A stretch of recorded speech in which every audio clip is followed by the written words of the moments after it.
Okay guys, I went into the garden, went into the shed, grabbed the shovel, and I was digging, child. I was digging, and we just may have found some very interesting but creepy information. Hey guys, it's Morali. Hope you guys are all doing well today. Back again with another video. If you have not subscribed, click that button, guys. It is daily and consistent content.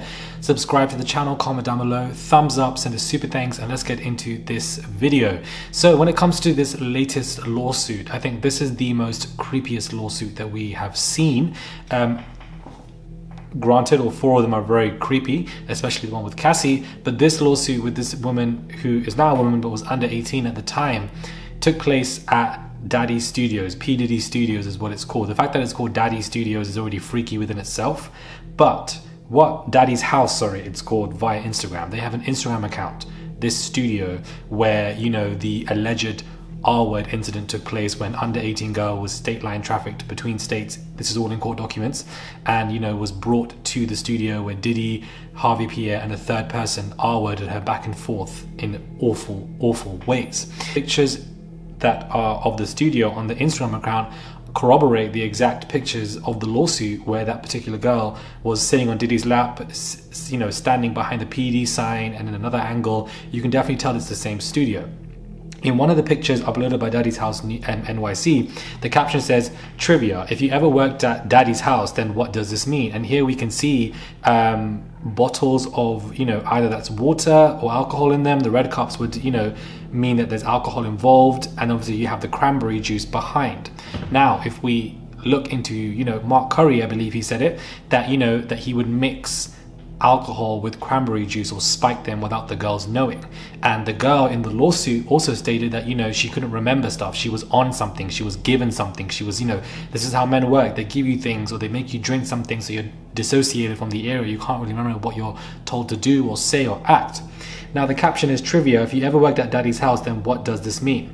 Now if you read the comments, this is where it gets very freaky. Somebody says, "You already know." Someone said, "He's in the building." Someone says, "Intern says, this is for Mr. Combs. He's on the way and wants the room clear. Me, go get me some more ice." Someone says, "That's a fact." Someone says, "Means I will need more petty cash and soon." Someone says, "Always eat the grapes from the bottom." He's on the way. Oh my God, that is so Daddy's house. It means I'm going to have jello, some fruit and some water before Puffy shows up in 6 hours. At least it did for me. Wink face. So true. So it's very alarming what these comments are alluding to, for the fact that he's in the house. You know, do they know these people who've been in and out of the studio, what he does? Because yet again, if Diddy got away with doing all of this for so long, he's not doing it on his own. There's a network of people who either knew what he was doing, were blind to what he was doing, enabled what he was doing, and it's very concerning. These comments are very freaky. He's in the building. This is for Mr. Combs. He's on the way and wants the room clear. ... Like, and the fact that this corroborates what Mark Curry recently said about the fact that he would mix cranberry juice, and we can see cranberry in the back, with alcohol and give it to these people, and it corroborates what this girl said in the lawsuit, which she's a woman now, but when she was a girl at the time. Where they open them, and they trying to keep their eyes on, because they don't want to get no kind of drugs put in their system. But what they don't understand is in the orange juice, and it's in the cranberry juice. They done put the pills and the stuff in there, the roofies. But what they don't understand is in the orange juice, and it's in the cranberry juice. They done put the pills and the stuff in there, the roofies.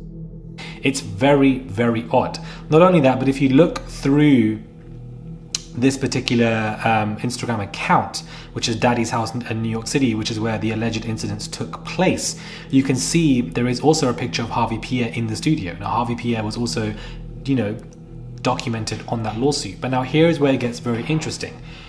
Who is that third assailant? The third assailant's name is not mentioned, either because the person coming forth with the lawsuit doesn't remember who that third person was, or higher powers or etc. were like, you cannot name that third person in this particular lawsuit. Perhaps, I doubt it, but you never really know. There are pictures of people in these studios on this Instagram account. In my opinion, whoever's controlling this Instagram account should have deleted everything when this lawsuit came out, so people couldn't, you know, research. But in some of these pictures, you're seeing Jay-Z in these studios with P. Diddy. You're seeing Harvey Pierre. You're seeing, you know, Stevie J from Love and Hip Hop also in these studios. As far as I'm concerned, anybody who's seen in these studios, especially via this Instagram account, should be seen as a suspect or somebody at least in question of who this third assailant could be. This third assailant could be anybody random, but at the same time, it also could not be, judging by the fact that there are a plethora of people who not only are in the studio that are recognizable or not, but also the fact that people are joking around about what these alcoholic and cranberry and juice stuff mean, that the room needs to be clear for P. Diddy. Why does it need to be clear for P. Diddy? Because he's not going to be doing that on his own. It needs to be clear because he's bringing somebody up, because he's bringing somebody back to the studio. Because when P. Diddy and Harvey Pierre brought that girl back to the studio, I'm pretty sure the room was clear, the studios were clear. So perhaps they were told, clear the studios, we're coming back with somebody. And so unbeknownst to them, or maybe beknownst to them, and they knew what they were doing. And in the lawsuit, he's accused of trafficking across state lines, bringing somebody via private jet towards the studio, because this is where things were going down. This looks like a grooming ground. This looks like a hotbed for illicit, vile abuse that took place. And this particular Instagram account provides a lot of interesting information. Now, all of this information is alleged. None of it is true, as far as I'm concerned. As of right now, all of it is alleged. I want to make that very abundantly clear, but it's very creepy. And I've always said this since the beginning of this P. Diddy, saga. It's only making me have more questions, because this man is not doing any of this alone. So when I look at these people there, is the third assailant Stevie? Is the third assailant Jay-Z allegedly? Who is the third assailant? Or is it some random person that was part of the team, part of the entourage who just took place? Which I think it most likely could be that, to be honest with you. It could be a random person who's part of the entourage. But this whole particular page, the comments, did they know? Why did he need the room clear? Why are you making comments like that when it comes to alcohol and juices there? And Mark Curry saying that, everything he mixes for the girls when he goes to the clubs doesn't mean he's just doing it in the clubs, especially if there's lawsuits about what he's doing in the studio.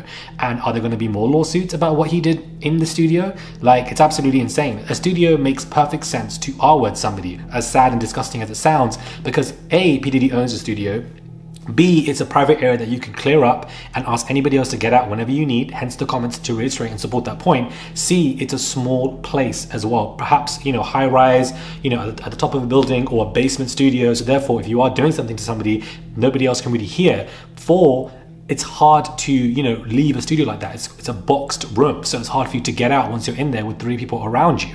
So this place looks like a grooming ground, a ground for abuse and etc. That's what it looks like to me, and it is very scary. So whoever has not deactivated this Instagram account, I find to be interesting. And I also think that nobody, correct me if I'm wrong, please, but I believe nobody's discussing this. Nobody's talking about the fact that this Instagram account is there. It's very creepy, and it has a plethora of pictures, and with Diddy there as well, and with other musicians and other producers and people, and even in one picture, 2 people look uncomfortable. It's just very weird, guys. It's very creepy. And I think that, now that this is all out in the open, people are going to be digging, people are going to be looking at things differently, and there are going to be things that were in our faces that we had no idea about. Granted, if P. Diddy was doing all of this stuff with random people and it was consensual, nobody would care. But because there's R-word allegations involved, trafficking allegations involved, abuse allegations involved, such harmful allegations involved, it makes everything look very, very disturbing. Very disturbing. Make of this information what you will. Shout out to me and my friend. Shout out to my friend for helping me, digging and everything. Definitely shout out to her, because we were all looking at this stuff and it's very weird.